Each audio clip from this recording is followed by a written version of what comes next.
Λοιπόν, αν έχεις ιστοσελίδα, μην το ξαναδώ αυτό το πράγμα. Μπαίνω σε ένα blog και τι έχει ρε παιδί μου μέσα? Η συμμετοχή μας στο συνέδριο τάδε. Η εταιρεία Χ έκανε το γαμάτο πράγμα Ψ.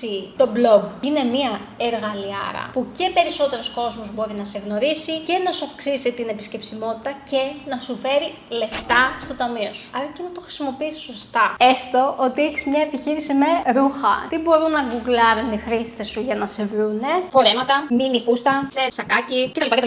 Αυτό είναι το φάσμα λέξεων, παύλα φράσεων που μπορεί να σε βρούνε κανονικά. Το blog έρχεται και προσθέτει άλλες λέξεις κλειδιά. Π.χ.